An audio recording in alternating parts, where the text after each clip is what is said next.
Paul Creer, haal uit die verlede alles wat mooi en goed is en bou so jou toekoms daarop.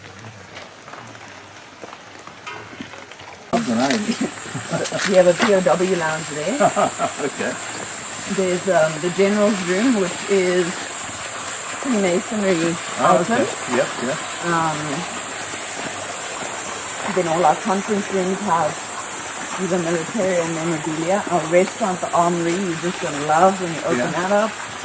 And then now I'll take you to the Lord Robert wardroom. That's perfect. Isn't it just? Yeah. Doesn't that work? It's document dates back to 1900. That's the year, huh? Yeah. It's going to open the Lord Roberts document about Kruger. And of course we've got Rudy here, also filming the event. We're in the Lord Roberts room, as you can see from all the photos around the place. And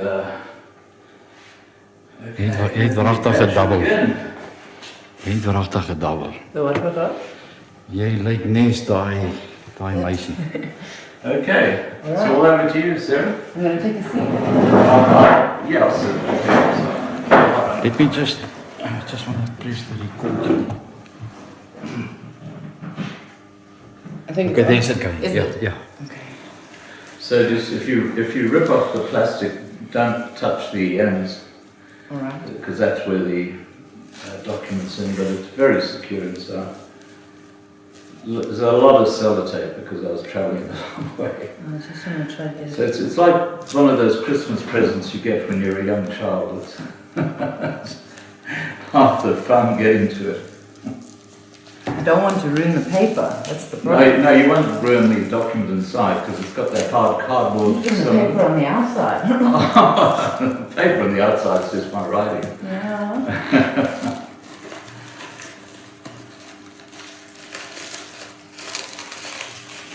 If you get one end open, you can just pull it up.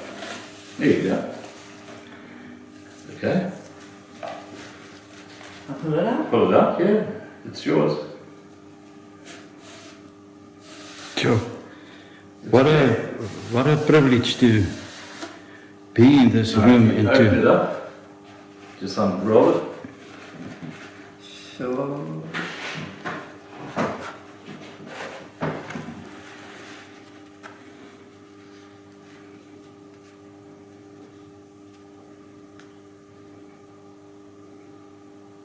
so you must explain, Scott. Well, do you want to read it, Sarah? I suppose so. All right. So, proclamation of the resignation of Mr. S.J.P. Kruger. So, in the year 1900. It's the 14th of September. The late President, Mr. Kruger, and Mr. Reitz, with the archives of the South African Republic, have crossed the Portuguese frontier and arrived at Lorenzo Marques with a view of sailing for Europe at an early date. Mr. Kruger has formally resigned the position he held as President of the South African Republic, thus serving his official connection with the Transvaal. Mr. Kruger's action shows how hopeless, in his opinion, is the war which has now been carried on for nearly a year, and his desertion of the Boer cause should make it clear to his fellow Badgers that it is useless for them to continue the struggle any longer. It is probably unknown to the inhabitants of the Transvaal and Orange River colony that nearly 15,000 of their fellow subjects are now prisoners of war, not one of whom will be released, in capital letters, until those now in arms against us surrender unconditionally. The Badgers must by this time be cognizant of the fact that no intervention on their behalf can come from any of the great powers, and further, that the British Empire is determined to complete the work which has already cost her so many valuable lives, and to carry to its conclusion the war declared against her by the late governments of the South African Republic and Orange Free State, a war to which there can be but one ending. If any further doubts remain in the minds of the Badgers as Her Britannic Majesty's intentions, they should be dispelled by the permanent manner in which the country is gradually being occupied by Her Majesty's forces, and by the issue of the proclamation signed by me on the 24th of May and the 1st of September 1900, annexing the Orange Free State and the South African Republic respectively in the name of Her Majesty.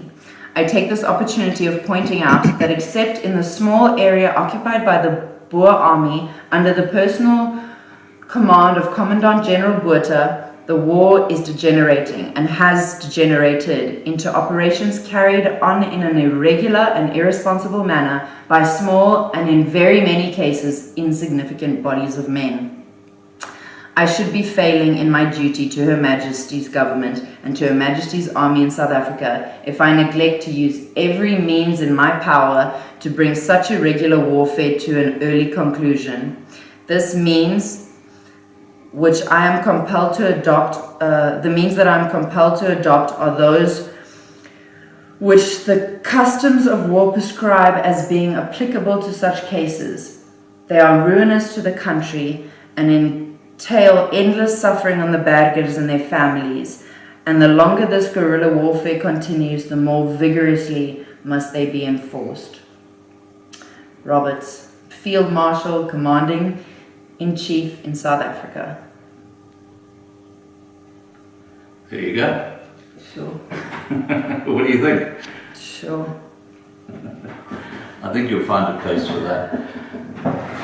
I mean, having Paul Kruger's farm here, it couldn't be more relevant, could it?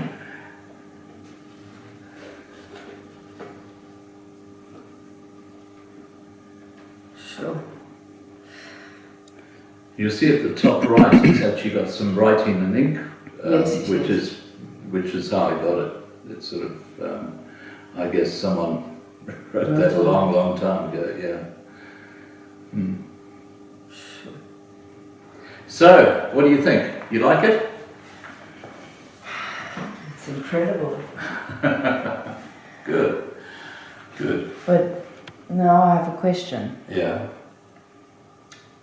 When he says I should be failing in my duty to Her Majesty's government and to Her Majesty's army in South Africa if I neglect to use every means in my power to bring such irregular warfare to an early conclusion. The means which I am compelled to adopt are those which the customs of war prescribe as being applicable to such cases. They are ruinous to the country and entail endless suffering on the Badgers and their families, and the longer this guerrilla warfare continues, the more vigorously must they be enforced. What is he saying here? I guess he's talking about, the concentration camps and things like that. The way of stamping down on the Boers. I guess that's what he's talking about. And So sending the that sounds Boers to Centolina and to, faraway places as prisoners of war. So you reckon He's talking about the ramifications if they don't just put down their arms. Yes. More people will die. More people will die. So do you reckon that these few sentences here are the only written or documented sentences that show that he's going to... Well, the British had the power. The concentration camps. Oh no, I think the whole document it's almost like a headmaster saying to the kids, "This is what you're going to do." Yeah. That's what that document's all about. But there's no document besides this that says we're going to do concentration camps. Well, No, I think they were already put into concentration camps, and he saw the suffering. Yeah. And that's why he said, we better end this war now, because It'll just continue. obviously it's costing Britain thousands and thousands. They had no more money to carry on with the war. And for their own sake, for the Boers' sake, stop the war, because look at how many women already died in these camps. Do you want to carry on with what shall we call it? A ruthless, war that just brings more and more suffering. And what's the end going to be? The thing you could do with a document like this is actually get someone who is a legal expert on war to actually, undecipher it, because, it's obviously legalese in military terms, some of it, Yeah. Yeah, so what the boundaries of what he's saying is unknown. But it was pretty horrible at that time anyway. Yeah, but that's the original proclamation.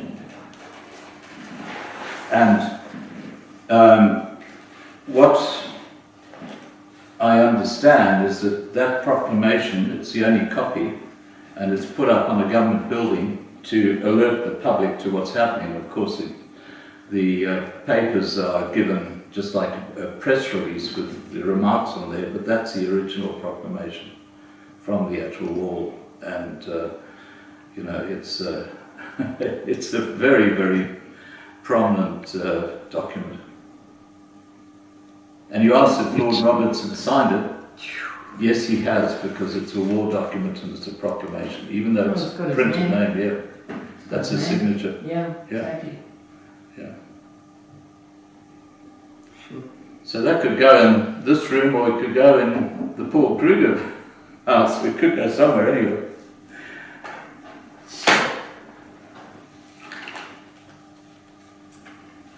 I'll take a photo of the document. Please, and I've got photos on my I'd like a website. photo with you. Sorry? I'd like a photo with you. Oh, really? We can do that. Um, Okay, let's just take a photo there. Sure.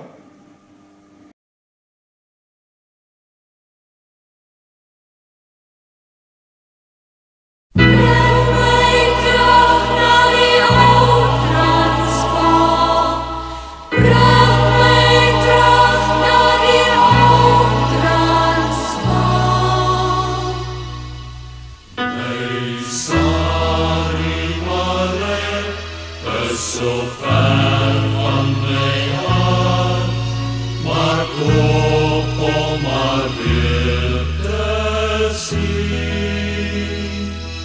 Zij heten die wijk van die mooie vriend gewoon, nog voor die oorlog het begon.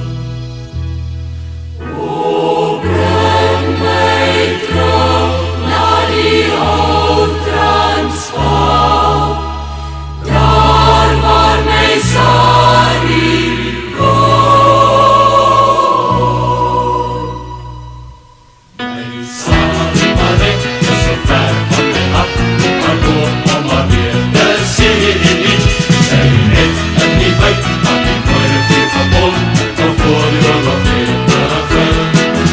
O, breng mij terug naar die oud-Transvaal, daar waar mijn Sari woont. Daar waar de nieuwe steden komen, samen met Sari Mijn was trekt lang, ja die kakkies ons zo vang, in verre de zee zo stuur. Verder naar die kant van die Abingtonse zaal. Onder langs de grote weg. O, breng mij terug naar die oude Transvaal, daar waar mijn Sari woont. O, breng mij terug naar die oude Transvaal, daar waar mijn Sari woont. Die kakkies is nog steeds. Ons heeft veel op het water. Ek net eers kyk. Speel maar enigiets. Ja, dat ek maar hierin speel wat ek ken. Psalm 42 was ook 'n baie belangrike.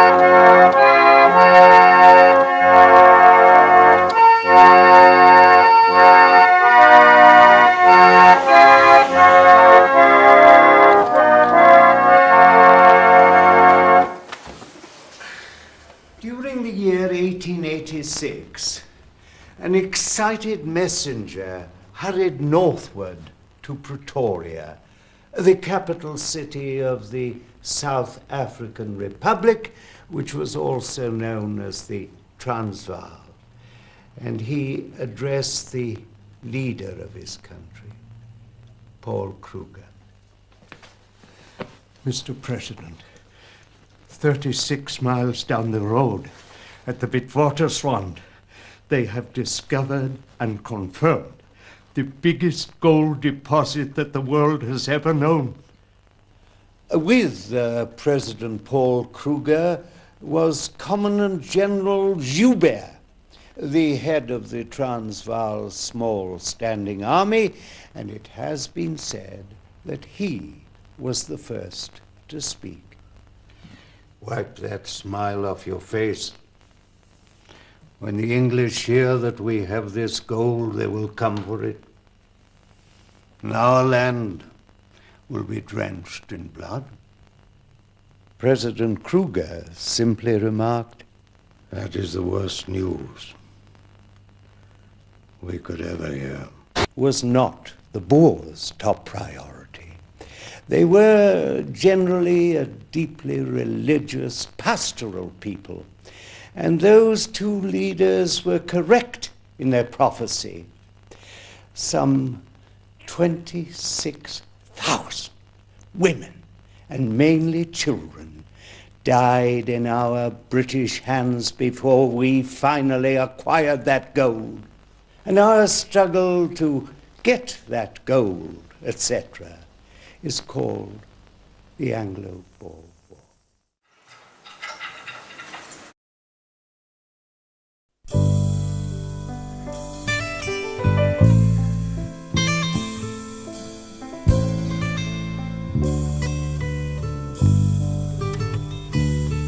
Kom burgers wees getrou, laat ons die moed behou. So veg ons in die stryd vir onafhanklikheid. Gedenk aan volk en land, geborge in Gods hand. Ons sal dit nooit vergeet, in al ons pyn en leed. Die een is in die graf, die ander in die kamp. Maar een ding weet ons bly, die Heer staan aan ons sy. Solank as ons net veg, vir vryheid en vir reg. Daar kom weer 'n rapport, die kakies jag al voort.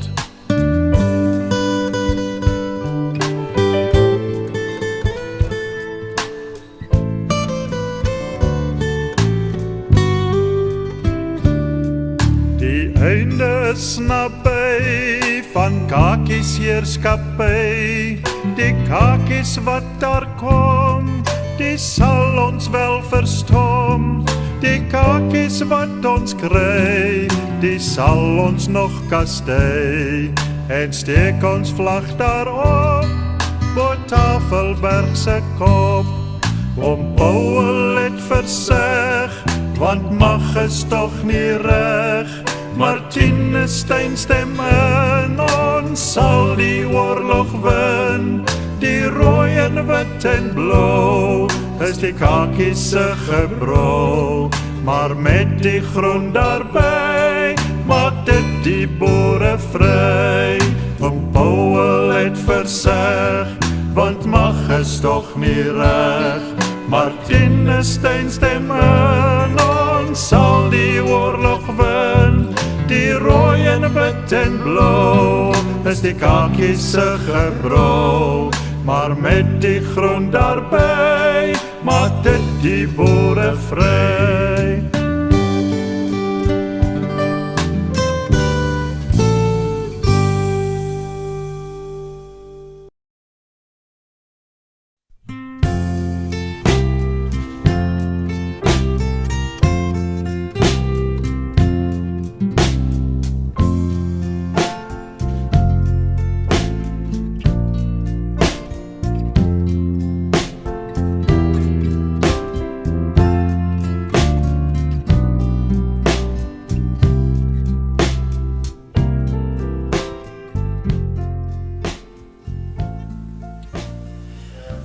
Hierdie tafel waar ons nou by staan het 'n baie geskiedkundige gebeurtenis. Kan ook vir ons 'n bietjie meer sê van die tafel? Hierdie tafel het op 'n fundisie beland. Om een of ander rede, hoekom weet ek nie. En toe het 'n familielid van my pa se broer se skoonpa het die ding gekoop. En sy het hom lank in haar huis in Johannesburg gehad. En toe het sy hom later aan weer aan die museum geskenk vir bewaring. So amper het so 'n stukkie geskiedenis nou verlore. Groot geskiedenis, ja, sy het hom baie jare het sy hom gebruik in haar huis. Baie jare. Dis waar.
Dit is 'n replika van die rasfamilie wat in opdrag van Paul Kruger hierdie kanonne moes gemaak het, wat hulle gebruik het in daardie jare se oorlog. Daar staan ook op daai bord, kan jy duidelik lees, replika van die raskanon. Die rooi en wit en blou is die kakies se gebrou, maar met die grond daarby maak dit die boere vry.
Op die 9de Mei vertrek president Paul Kruger vir die laaste keer van sy huis om 'n vergadering van die Volksraad by te woon.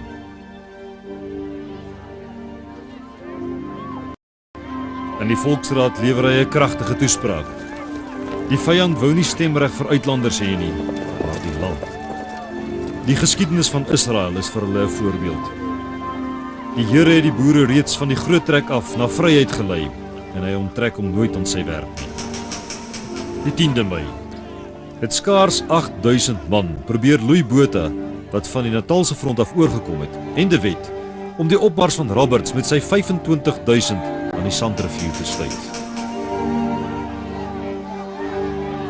Die boere ken nie Roberts se ontvredelingstaktiek nie, en Botha moet toesien hoe generaal French met sy ruiters wes van die regterflank omtrek. Om nie in die rug aangeval te word nie, moet die boere mag teen skemer terugval. Teen die aand bereik die Transvaalers en De Wet met 'n groepie Vrystaters Kroonstad, maar die meeste Vrystaters kies oos, koers in die rigting van Lindley.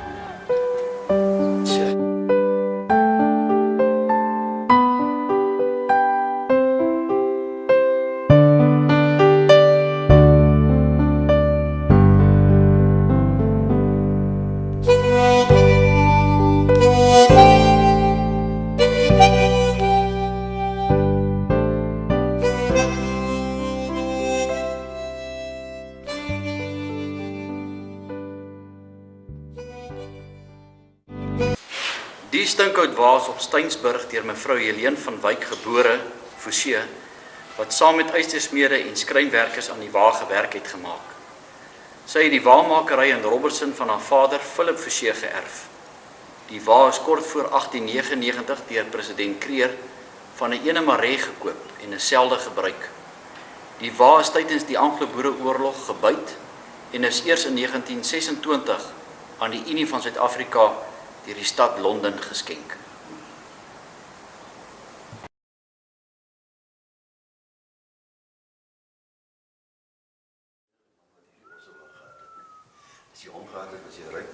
Swaalse leiers is dit duidelik dat hulle nie die vyand kan verhinder om Pretoria in te neem nie.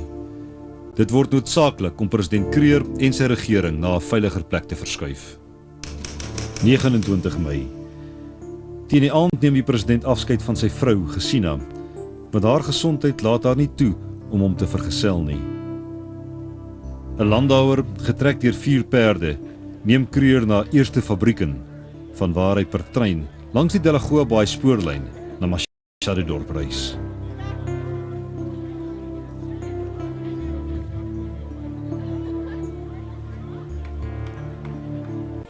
Die slag van Donkerhoek vind plaas oor Swartkoppies, die landgoed van die bekende en welvarende Joodse sakeman Sammy Marks.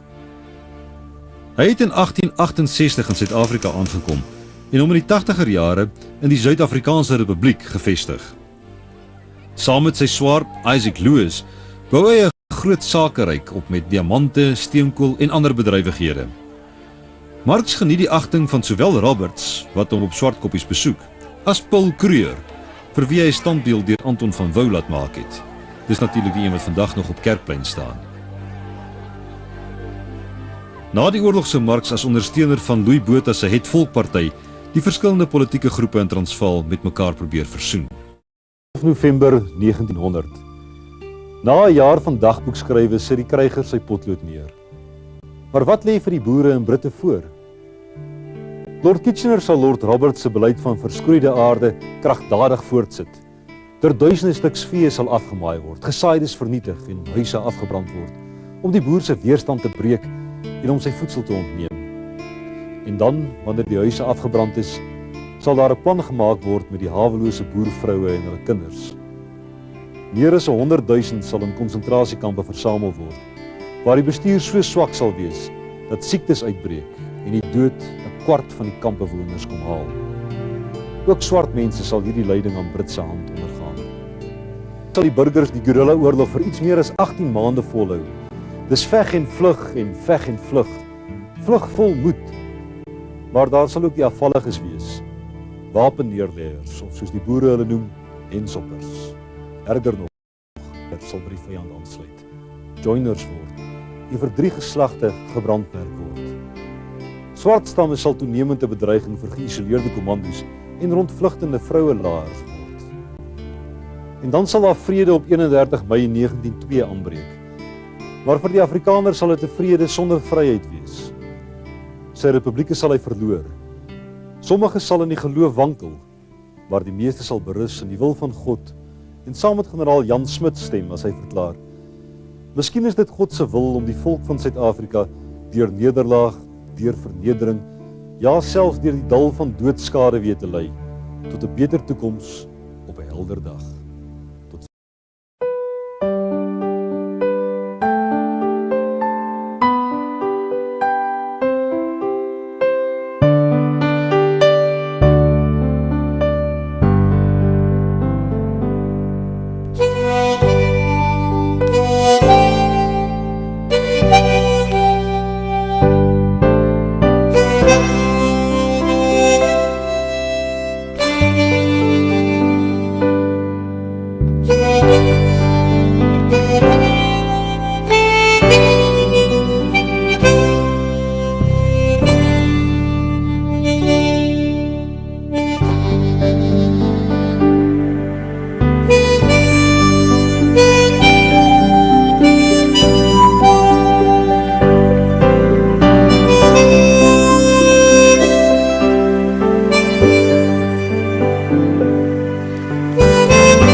Hildeblyk. Aan die heldevolk en sy leiers. Dit is gemaak van groen gebytste palisanderhout en verseël met vervulde brons en gegemalieerde ornamente. Die Hildeblyk is in 1900 deur Herman Scheide, 'n drukker in Wien in opdrag van 'n komitee wat die Boererepublieke simpatiek gesind was, vervaardig. Dit het nooit sy uitbestemming bereik nie en is eers in Desember 1989 deur die Suid-Afrikaanse regering van die kleinseun van die skepper daarvan gekoop. Dit is gedeeltelik deur die Landsraad van die Rapportryër Korps geborg. Die kas van die Oostenrykse Hildeblyk bevat 12.960 naamtekeninge van Oostenrykers wat daartoe bygedra het. Die naamtekeninge verskyn op 720 goudrand velle papier soos hierdie voorbeeld.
Dit is my 'n baie groot voorreg, weer eens, om met Flip Minnaar te praat oor die geskiedenis van hierdie pragtige kerk wat reg oorkant die Kreerhuis Museum is, waar staatspresident Paul Kreer ook deel was.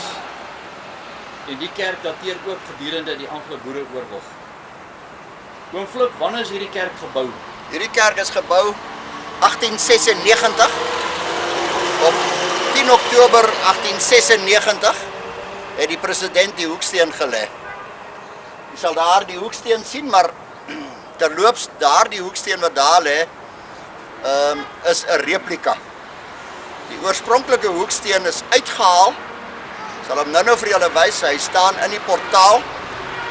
Hy is beskadig na 1994 deur vandale. 1997, toe hierdie kerkgebou 100 jaar oud was hier 'n besondere feesgeleentheid. En toe het hulle die hoeksteen uitgehaal en vervang met die replika wat nou daarin is. Gedenksteen is daar 'n kerkraadsbesluit dat daar onder geen omstandighede hierdie steen verwyder moet word. As gevolg van sy ouderdom sal hy maklik breek, disintegreer as jy hom uithaal.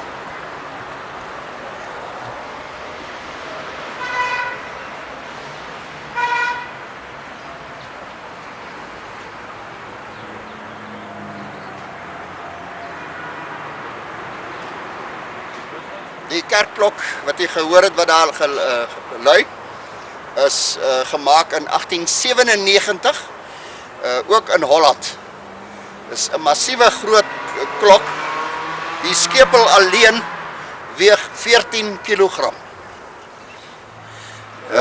Ons gaan nou hier in die noorde kant van die kerk by galery. Noordoos, daar is ook 'n noordweste kant, waar hierdie is die noordooste kant, waar die meeste gebruik word. En dan nog sommer net so 'n ligte lyn, jy kan hier kies, waar wil jy loop, die breë weg of die smal weg. En dan moet jy nou maar vir hulle die breë weg en die smal wegwys. Jy verstaan wat ek Ja. Wat oom Flip nou eintlik bedoel is, aan die muur se kant is nou die breë weg. En as jy dan nou hierdie kant toe gaan, is dit nou spreek woordelik nou die smal weg.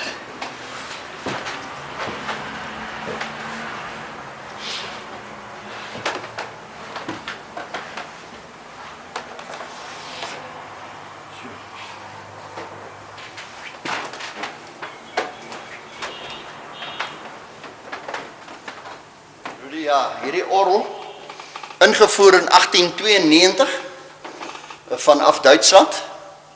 Dit is 'n Sauer orgel. Hy het vir 'n paar jaar in die ou kerkie gespeel, wat afgebreek is. En toe hulle hierdie kerkgebou opgerig het, het hulle die orgel daar uitgehaal, die kerkie wat hier agter hierdie kerkgebou staan. En hy is toe in hierdie kerk geïnstalleer. Hierdie orgel kan jy nou, as daar nie elektrisiteit is nie, kan jy hom in die hand pomp en hy gee genoeg wind om die hele erediens deur sang te begelei. Maar daar moet altyd maar iemand wees om altyd te pomp as daar gesing moet word. Maar dan wil ek vir jou baie iets interessants wys. Die persoon wat hierdie orgel geïnstalleer het, Petrus van den Burg. Petrus van den Burg was 'n orgelis van formaat van daai tyd. Hy was ook 'n orgelbouer. Hy het hierdie orgel geïnstalleer in die ou kerk. Met die installasie daarvan het hy met potlood op een van die houtpype die datum geskryf. En ek wil graag vir jou wys, dit staan nou nog daar.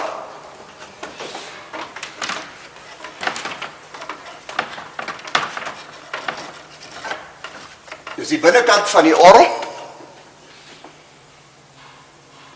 Hy is natuurlik nou 'n motor in wat genoeg wind voorsien. Nou wil ek baie graag vir jou hier wys Petrus van den Burg in sy eie potlood handskrif orgel opgesteld deur P van den Burg 1893 in de oude kerk. Hier is ook ander orgeliste, orgelbouers wat ook aan die orgel gewerk het en skoongemaak het. Orgelste let op hierdie klein geskryf hier wat hulle datums en goed hier opgesit het van die tye wat hulle aan die orgel gewerk het. Hy nou 'n kompressor wat nou werk en dan maak hy nou die wind vir die orgel. As jy luister, sal jy hom hoor hoe hardloop hy hier agter.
dank. Die orgel. So dank. Die orgel is nou 116 jaar oud.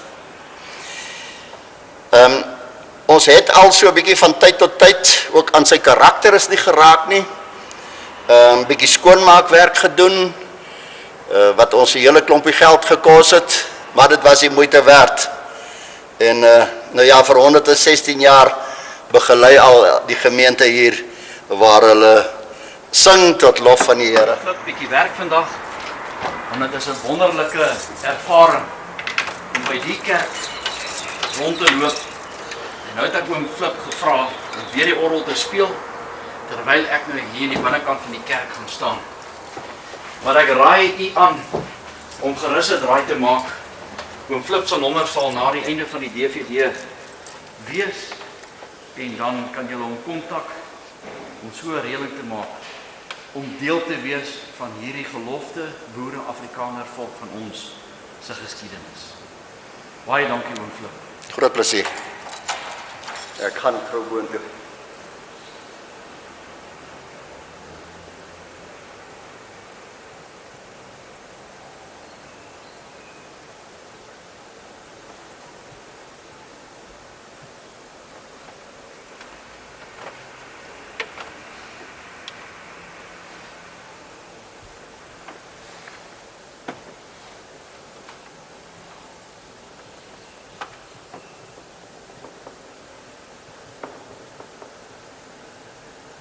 Dit is nou September die jaar 2010 en in hierdie einste kerk was staatspresident Paul Kruger gewees.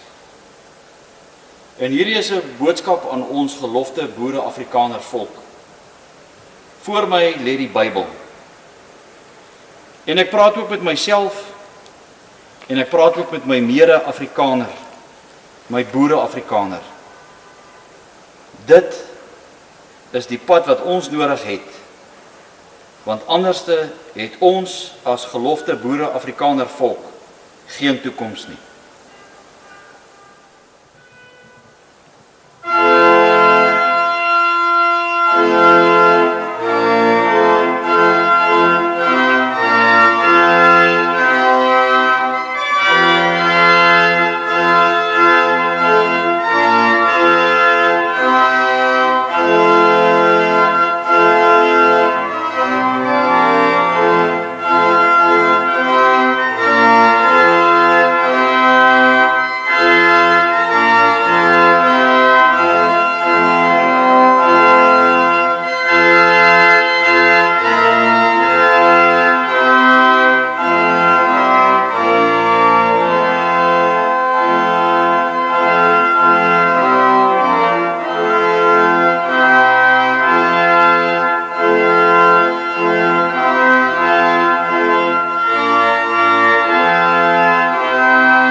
Rudy, die stoel waarop ek nou sit, is die stoel waarop president Kruger gesit het in die kerk.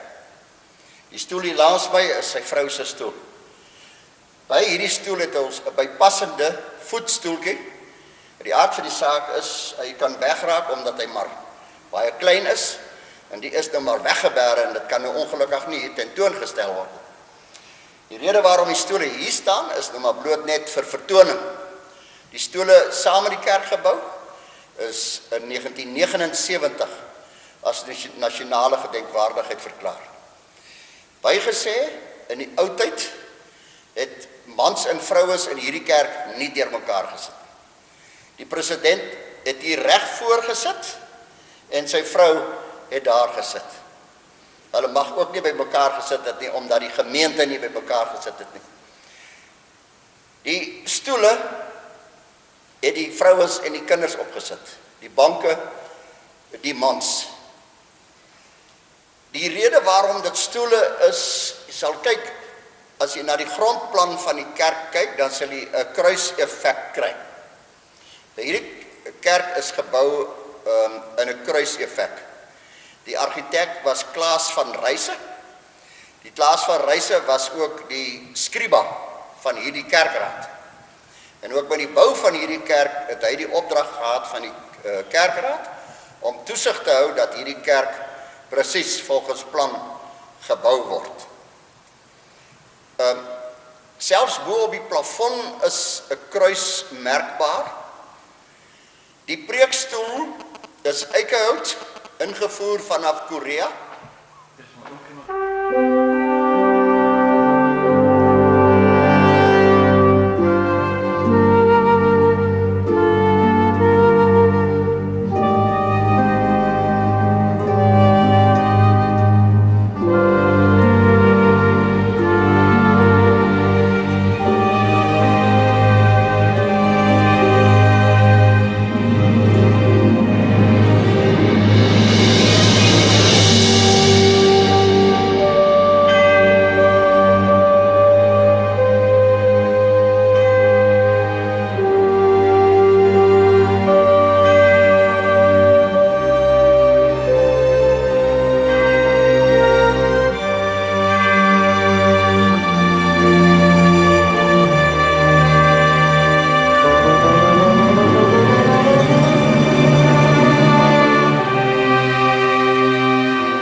Kan oom nou vertel van die Bybel? Ja, Rudy.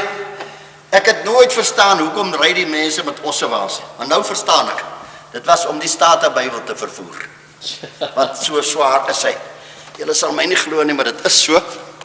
Ag, dit was maar net 'n grapie. Hierdie Bybel, skus, sy blaaie is al oud. Hy's ouer as baie van ons mense. Gedruk 1756 te Dordrecht deur Jacob en Hendrik Keur. Dis in hoog Hollands geskrywe. Ja, soveel so dat van die Nederlanders wat hier besoek aflê, sê ook vir my dat hulle kan beswaarlik hierdie Bybel lees. Dit is 'n fyn skrif, sierskrif, die hele Bybel. Hierdie Bybel het behoort aan 'n Swanepoel familie. Ek gaan nou vir u wys aan die agterkant.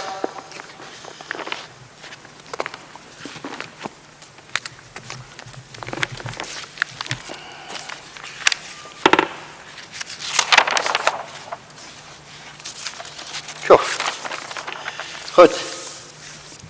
Kyk hoe netjies is hier geskrywe en hoe reguit. En dis mense wat gebore is 1819 met sy hele geslagsregister aangeteken van sy kinders, geboortedatums.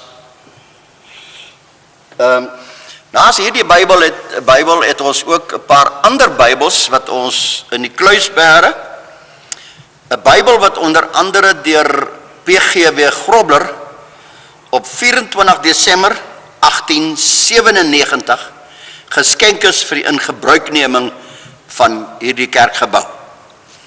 Dis ook 'n Bybel wat ons vir bewaring hou in die kluis. Ons het nou maar hierdie ene maar hier in die kerk, waar ons hom ook maar uitstal en dan soms vir die besoekers van oorsee wys as ons bietjie die geskiedenis vertel.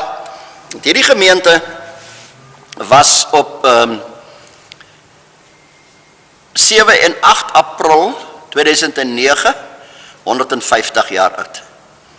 Die gemeente is gestig April 1859 op die plaas Leeufontein aan die kant Baviaanspoort. Tydens ons feesvieringe oor die naweek van Mei maand die 16de het ons die Saterdagoggend die 16de 'n gedenksteen onthul by die begrafplaas waar oud lidmate onder andere ouderlinge begrawe is. het ons daar 'n gedenksteen gelê en dit ook daar onthul. Ja, ook vir die nageslag. En toe het ons feesverrigtinge hier verder kom voortsit en ons het ook 'n gedenksteen hier teen die muur opgerig, 'n replika van die oorspronklike een. Rudy, hierdie deur is op 25 Desember 1897 oopgesluit deur president Kruger. So die mense maar ingestap, al singende Psalm 100 vers 1 tot 4. Die predikante van daai tyd is Dominee Dirk Postma van Nederland af beroep hiernatoe, 1859, en hier sit hulle almal in volgorde,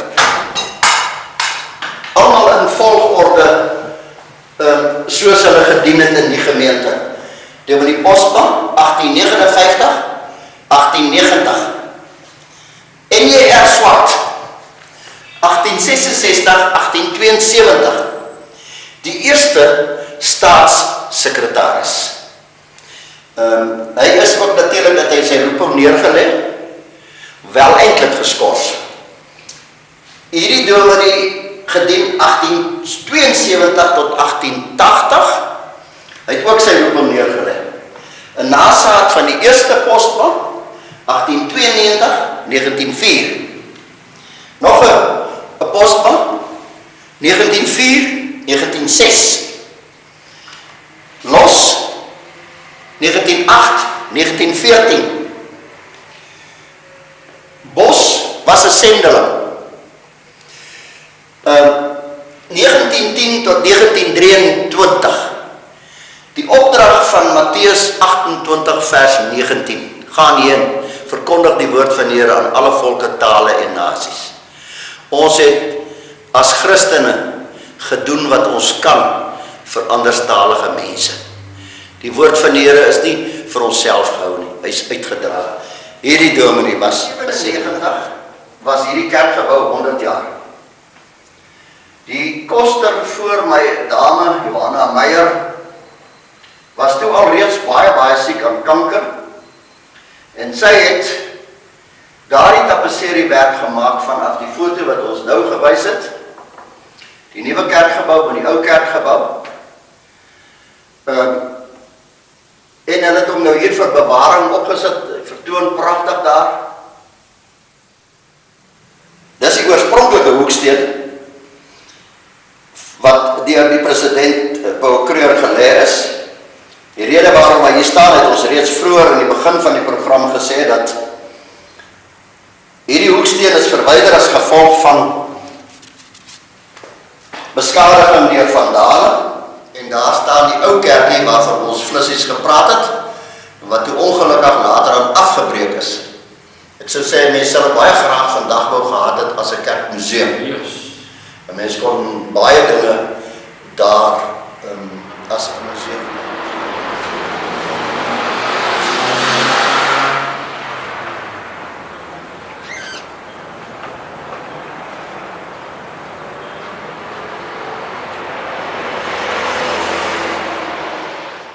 Kruger rallied his spirit as he began to confront the reality of sending his farmers, his Boers, to fight the British Empire, which empire amounted to between 1/4 and 1/3 of the Earth's surface.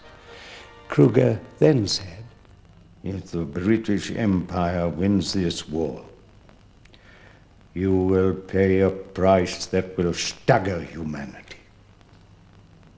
And he was right.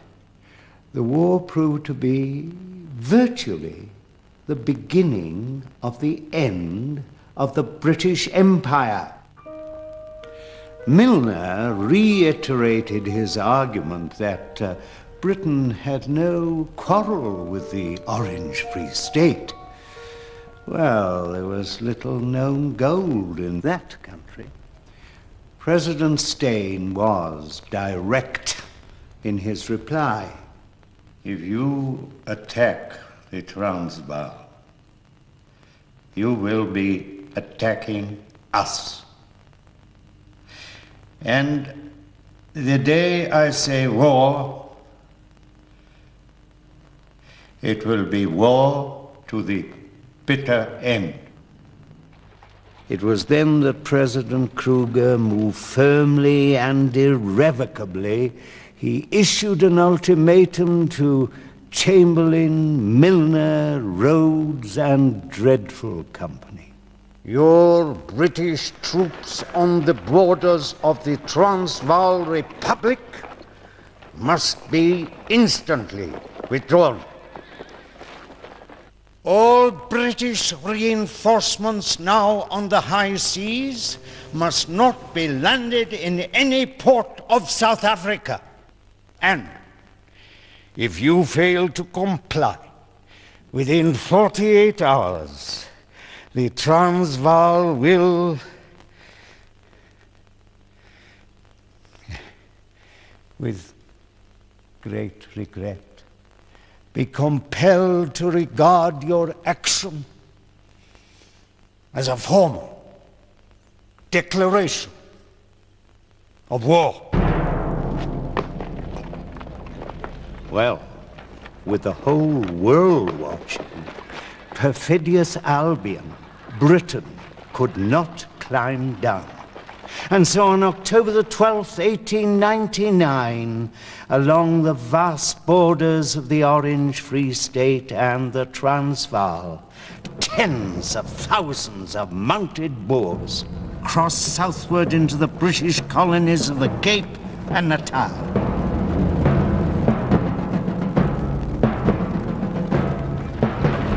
The Anglo-Boer War had begun. Oh, and incidentally, it was mutually understood that it was to be strictly a white man's war, as far as possible. It was about 4 o'clock of a scorching afternoon when I set foot in the camp, and I can't tell you what it felt like. The camp is about 2 miles from the town, dumped down on the bare brown veldt. Not the vestige of a tree nor shade of any description. Women and children. There were 21 toilets. Here in Bloemfontein there was a little stagnant dam where the water never circulated. They called it the Dam of Tears because the women did so much crying. Oh, do write strong articles and wake people up. Emily urges her brother Leonard, who writes for the Manchester Guardian, to publish what she's seeing. A girl of 24 lay dying on a stretcher. Her father, a big, gentle Boer, kneeling beside her, while in the next tent, his wife was watching a child of 6 also dying. Already this couple had lost 3 children. Then a man came up and said, "Come and see my child." It was a dear little chap of 4, and nothing left of him but his great brown eyes. I can't describe what it is to see these children. It's exactly like faded flowers thrown away.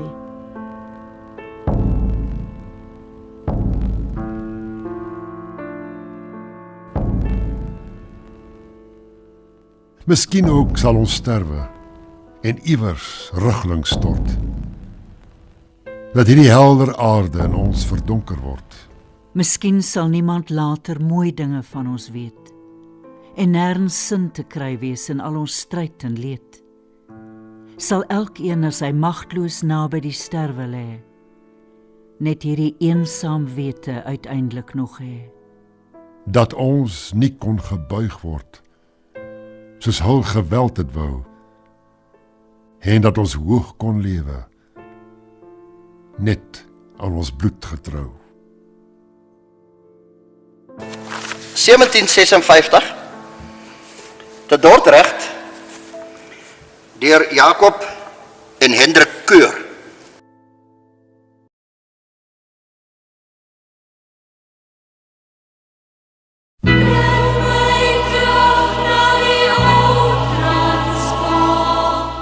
Bring my terug na die ou Transvaal.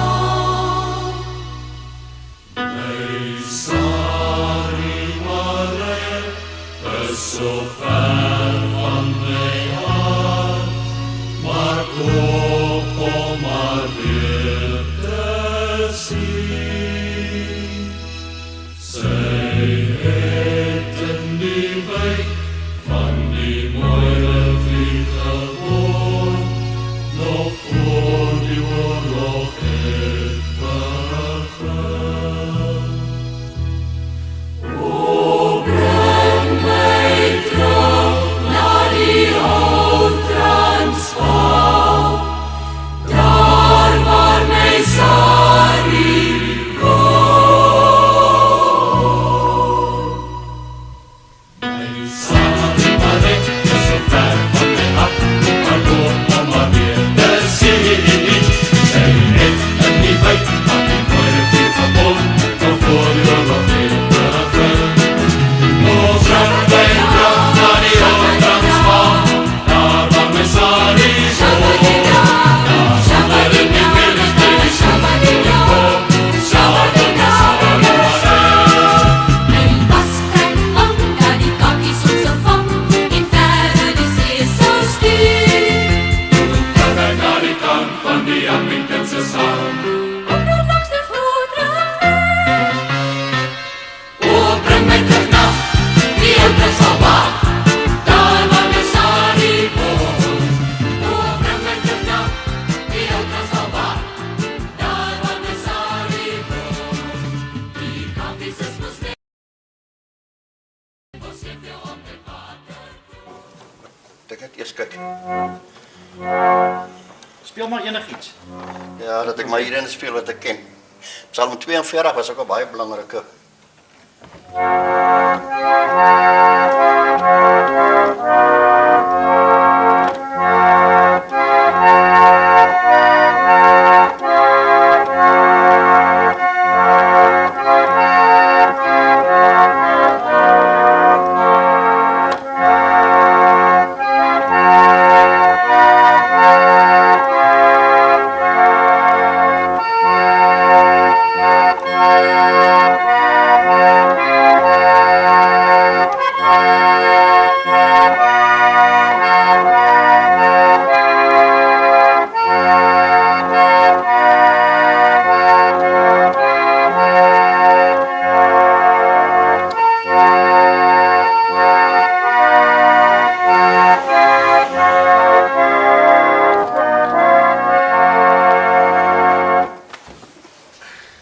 During the year 1886, an excited messenger hurried northward to Pretoria, the capital city of the South African Republic, which was also known as the Transvaal.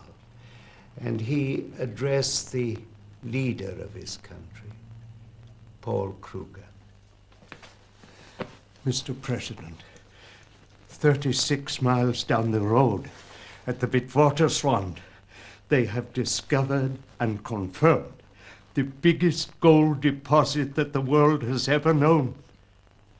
With President Paul Kruger was Commandant General Joubert, the head of the Transvaal Small Standing Army, and it has been said that he was the first to speak. Wipe that smile off your face. When the English hear that we have this gold, they will come for it. And our land will be drenched in blood. President Kruger simply remarked, "That is the worst news we could ever hear." Was not the Boers' top priority. They were generally a deeply religious, pastoral people, and those two leaders were correct in their prophecy. Some 26,000 women, and mainly children, died in our British hands before we finally acquired that gold.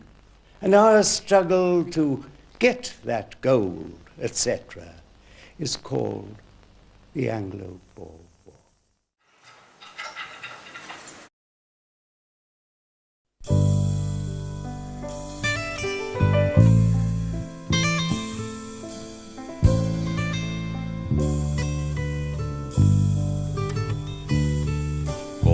burgers wees getrou, laat ons die moed behou.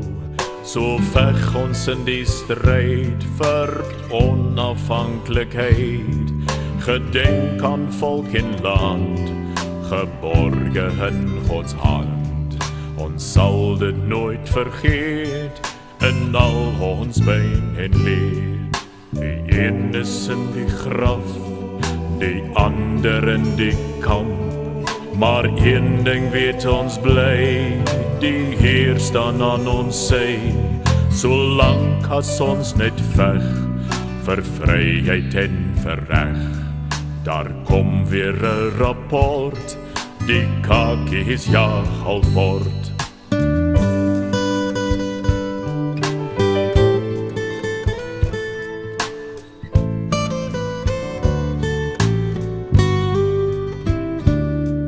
Die einde is naby van kakies heerskappy. Die kakies wat daar kom, die sal ons wel verstom. Die kakies wat ons kry, die sal ons nog kastei. En steek ons vlag daarop, bo Tafelberg se kop. Oom Paul het verseg, want mag is tog nie reg. Martinus Steyn stem in, ons sal die oorlog wen. Die rooi en wit en blou is die kakies se gebrou. Maar met die groen daarby maak dit die boere vry. Oom Paul het verseg, want mag is tog nie reg. Martinus Steyn stem in, ons sal die oorlog wen. Die rooi en wit en blou is die kakies se gebrou. Maar met die groen daarby maak dit die boere vry.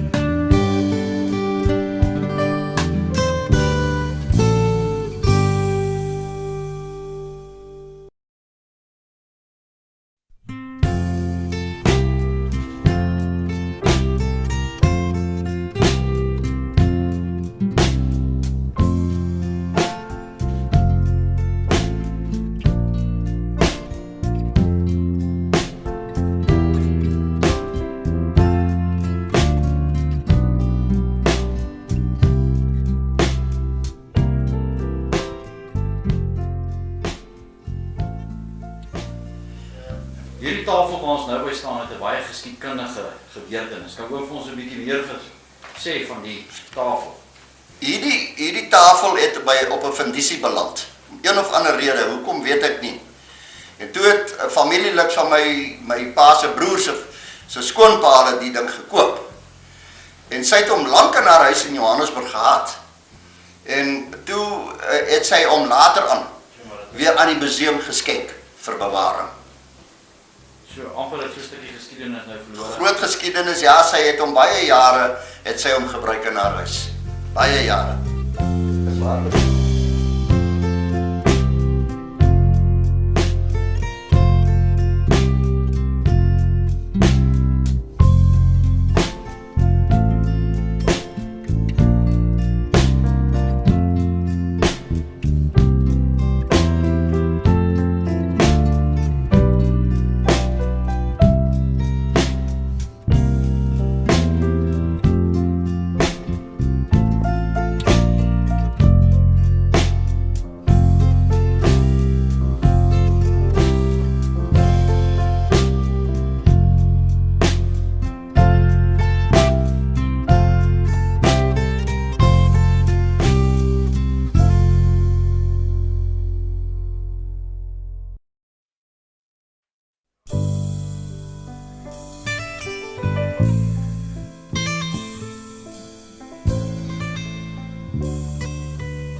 'n replika van die rasfamilie wat in opdrag van Paul Kruger hierdie kanonne moes gemaak het, wat hulle gebruik het in daardie jare se oorlog. Daar staan ook op daai bord, kan jy duidelik lees, 'n replika van die raskanon. Die rooi en wit en blou is die kakkie se gebrou, maar met die grond daarby maak dit die boere vry.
Op die 9de Mei vertrek president Paul Kruger vir die laaste keer van sy huis om 'n vergadering van die Volksraad by te woon.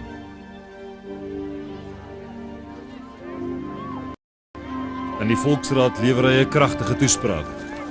Die vyand wou nie stemreg vir uitlanders hê nie, maar die land. Die geskiedenis van Israel is vir hulle 'n voorbeeld. Die Here het die boere reeds van die groot trek af na vryheid gelei en hy onttrek hom nooit aan sy werk nie. Die 10de Mei. Het skaars 8000 man probeer Louis Botha, wat van die Natalse front af oorgekom het, en De Wet, om die opmars van Roberts met sy 25000 aan die Sandrivier te sluit. Die boere ken nie Roberts se ontvredelingstaktiek nie, en Botha moet toesien hoe generaal French met sy ruiters wes van die regterflank omtrek. Om nie in die rug aangeval te word nie, moet die boeremag teen skemer terugval. Teen die aand bereik die Transvaalers en De Wet met 'n groepie Vrystaters Kroonstad, maar die meeste Vrystaters kies oos, koers in die rigting van Lindley.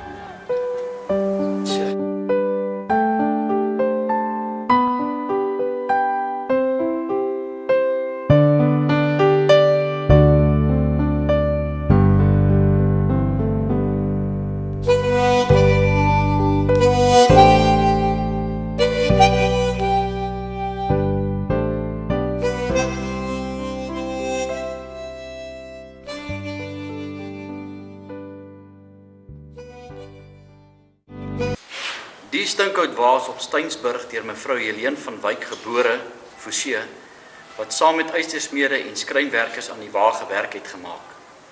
Sy het die wamakery in Robertson van haar vader Philip Forsie geërf. Die wa is kort voor 1899 deur president Kruger van 'n ene Maree gekoop en is selde gebruik.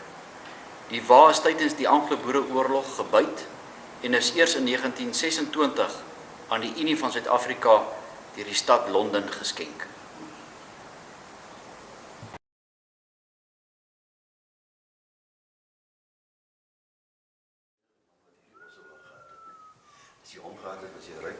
Transvaalse leiers is dit duidelik dat hulle nie die vyand kan verhinder om Pretoria in te neem nie.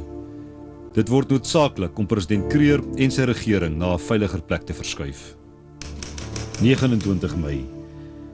Teen die aand neem die president afskeid van sy vrou, Gesina, want haar gesondheid laat haar nie toe om hom te vergesel nie. 'n Landauer, getrek deur 4 perde, neem Kruger na eerste fabrieken, vanwaar hy per trein langs die Delagoa Baai spoorlyn na Machadodorp reis.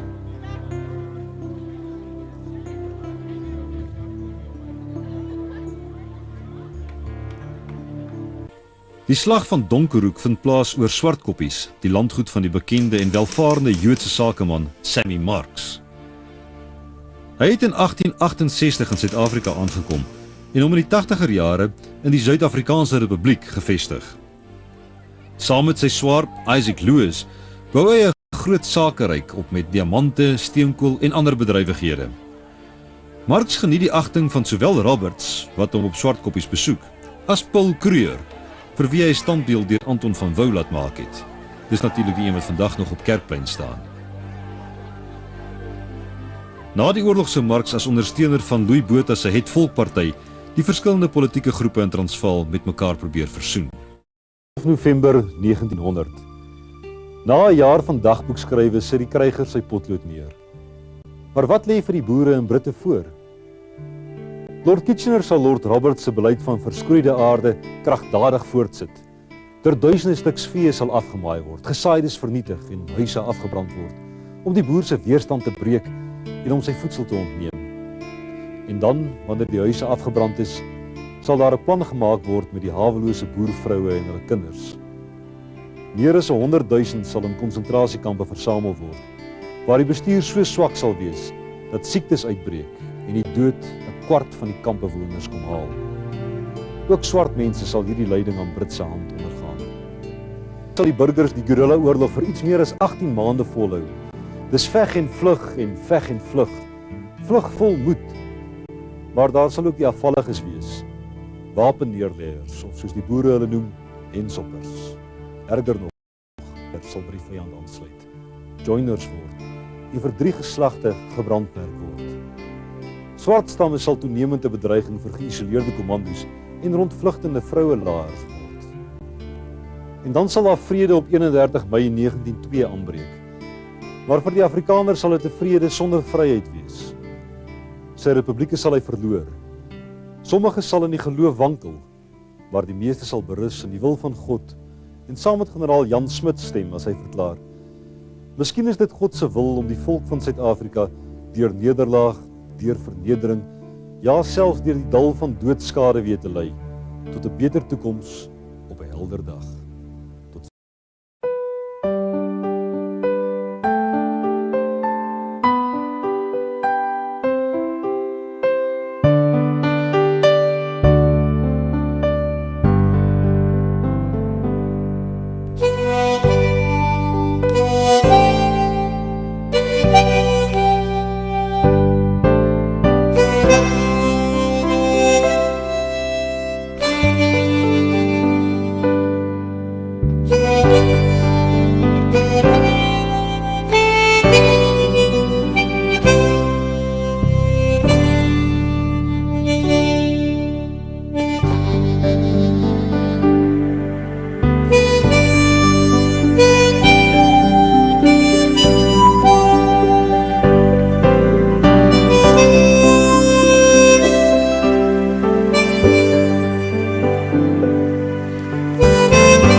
Oostenrykse huldeblyk aan die helde volk en sy leiers. Dit is gemaak van groen gebytste palisanderhout en verseël met vervulde brons en gegemalieerde ornamente.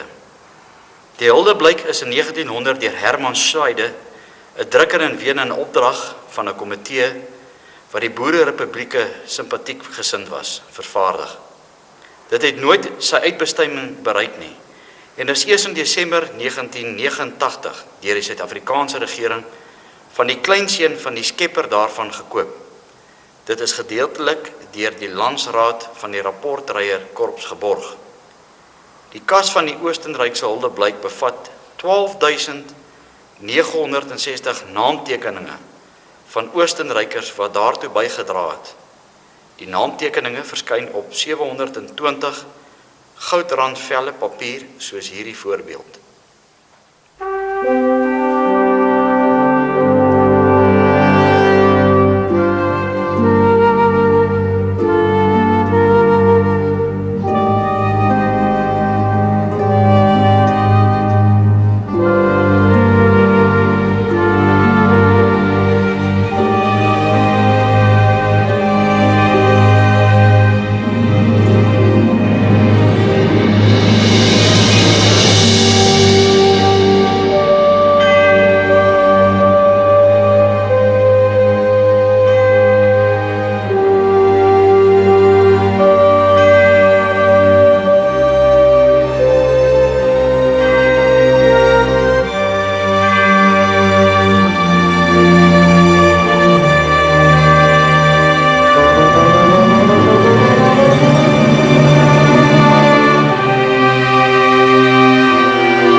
my 'n baie groot voorreg weer eens om met Flip Minnaar te praat oor die geskiedenis van hierdie pragtige kerk wat reg oorkant die Kreerhuis Museum is, waar staatspresident Paul Kreer ook deel was. En die kerk dateer ook gedurende die Anglo-Boereoorlog. Oom Flip, wanneer is hierdie kerk gebou? Hierdie kerk is gebou 1896. Op 10 Oktober 1896 het die president die hoeksteen gelê. Jy sal daar die hoeksteen sien, maar terloops daar die hoeksteen wat daar lê, is 'n replika. Die oorspronklike hoeksteen is uitgehaal. Ek sal hom nou vir julle wys. Hy staan in die portaal. Hy is beskadig na 1994 deur vandale. 1997, toe hierdie kerkgebou 100 jaar oud was hier 'n besondere feesgeleentheid. En toe het hulle die hoeksteen uitgehaal en vervang met die replika wat nou daarin is. Gedenksteen is daar 'n kerkraadsbesluit dat daar onder geen omstandighede hierdie steen verwyder moet word nie. As gevolg van sy ouderdom sal hy maklik breek, disintegreer as jy hom uithaal.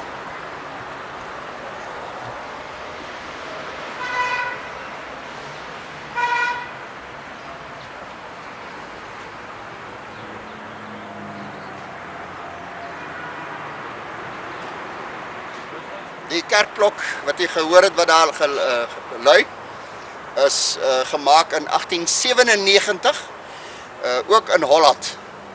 Dis 'n massiewe groot klok.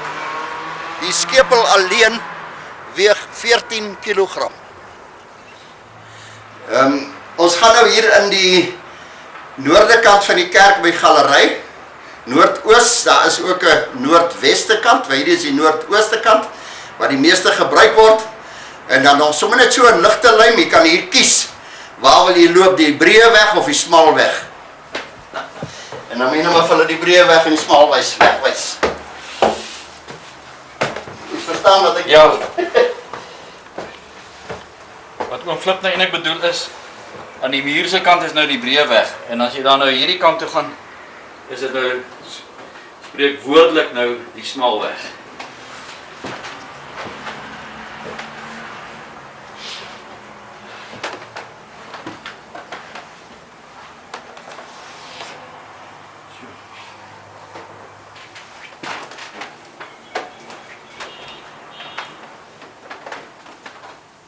Ja, hierdie orgel, ingevoer in 1892 vanaf Duitsland. Dis 'n Sauer orgel. Hy het vir 'n paar jaar in die ou kerkie gespeel wat afgebreek is. En toe hulle hierdie kerkgebou opgerig het, het hulle die orgel daar uitgehaal, die kerkie wat hier agter hierdie kerkgebou staan. En hy is toe in hierdie kerk geïnstalleer. Hierdie orgel kan jy nou, as daar nie elektrisiteit is nie, kan jy hom in die hand pomp en hy gee genoeg wind om die hele erediens deur sang te begelei. Maar daar moet altyd maar iemand wees om altyd te pomp as daar gesing moet word. Maar dan wil ek vir jou baie iets interessants wys. Die persoon wat hierdie orgel geïnstalleer het, Petrus van den Burg. Petrus van den Burg was 'n orgelis van formaat van daai tyd. Hy was ook 'n orgelbouer. Hy het hierdie orgel geïnstalleer in die ou kerk. Met die installasie daarvan het hy met potlood op een van die houtpype die datum geskryf. En ek wil graag vir jou wys, dit staan nou nog daar.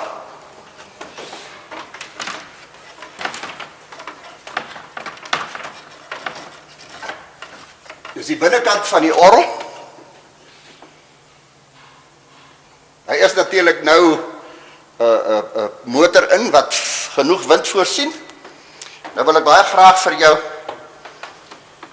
hier wys Petrus van den Burg in sy eie potlood handskrif orgel opgesteld deur P. van den Burg 1893 in die Oude Kerk.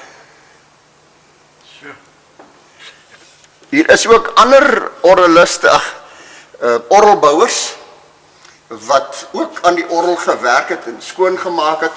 Orgelste let op hierdie klein geskryf hier wat hulle datums en goed hier opgesit het van die tye wat hulle aan die orgel gewerk het. So hy nou 'n kompressor wat nou werk en dan maak hy nou die wind vir die orgel. As jy luister, sal jy hom hoor hoe hardloop hy hier agter.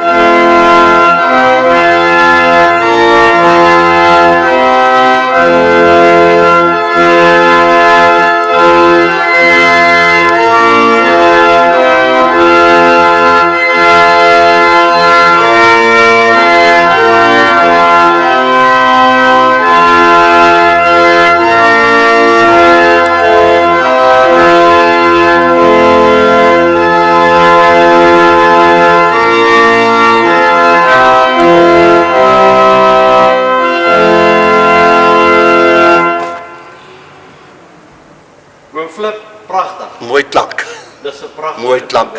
So die orgel is nou 116 jaar oud. Ons het al so 'n bietjie van tyd tot tyd ook aan sy karakter is nie geraak nie. Bietjie skoonmaakwerk gedoen wat ons 'n hele klompie geld gekos het, maar dit was die moeite werd. En nou ja, vir 116 jaar begelei al die gemeente hier waar hulle sing tot lof van die Here. Flip bietjie werk vandag, want dit is 'n wonderlike ervaring om by die kerk rond te loop. En nou het ek oom Flip gevra om weer die orgel te speel, terwyl ek nou hier in die binnekant van die kerk gaan staan. Maar ek raai u aan om gerus 'n draai te maak. Oom Flip se nommer sal na die einde van die DVD wees, en dan kan julle hom kontak om so 'n reëling te maak, om deel te wees van hierdie gelofte boere Afrikaner volk van ons se geskiedenis. Baie dankie oom Flip. Groot plesier. Ek gaan vrou boontoe.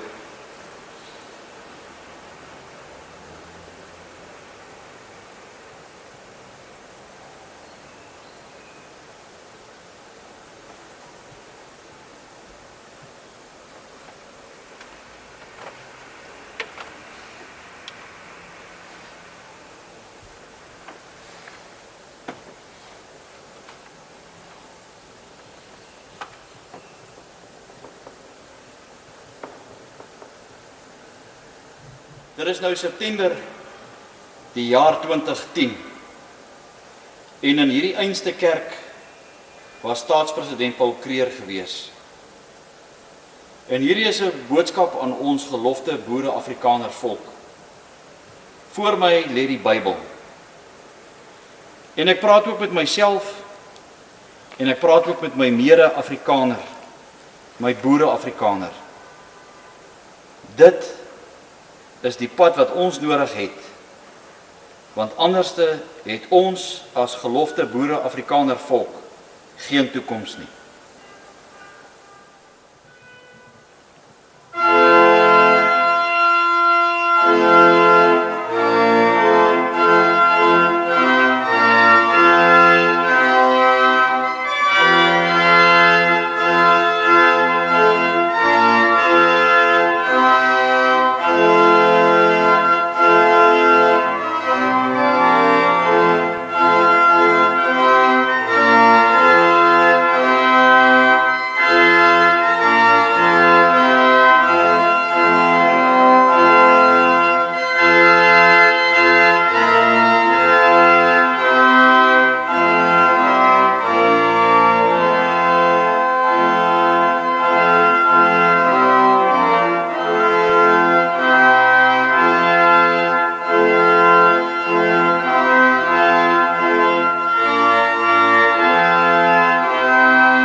Rudy, die stoel waarop ek nou sit, is die stoel waarop president Kruger gesit het in die kerk.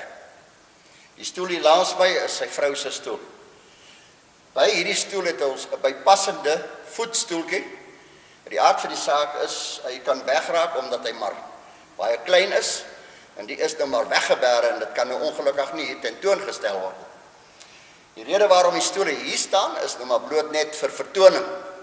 Die stole saam met die kerkgebou is in 1979 as nasionale gedenkwaardigheid verklaar. Bygesê, in die ou tyd het mans en vrouens in hierdie kerk nie deur mekaar gesit. Die president het hier reg voor gesit en sy vrou het daar gesit. Hulle mag ook nie by mekaar gesit het nie, omdat die gemeente nie by mekaar gesit het nie. Die stoele het die vrouens en die kinders opgesit. Die banke, die mans. Die rede waarom dit stoele is, jy sal kyk, as jy na die grondplan van die kerk kyk, dan sal jy 'n kruiseffek kry. Hierdie kerk is gebou in 'n kruiseffek. Die argitek was Klaas van Ruyse. Die Klaas van Ruyse was ook die skriba van hierdie kerkraad. En ook by die bou van hierdie kerk het hy die opdrag gehad van die kerkraad om toesig te hou dat hierdie kerk presies volgens plan gebou word. Selfs bo op die plafon is 'n kruis merkbaar. Die preekstoel is eikehout, ingevoer vanaf Korea.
Kan oom nou vertel van die Bybel? Ja, Rudy.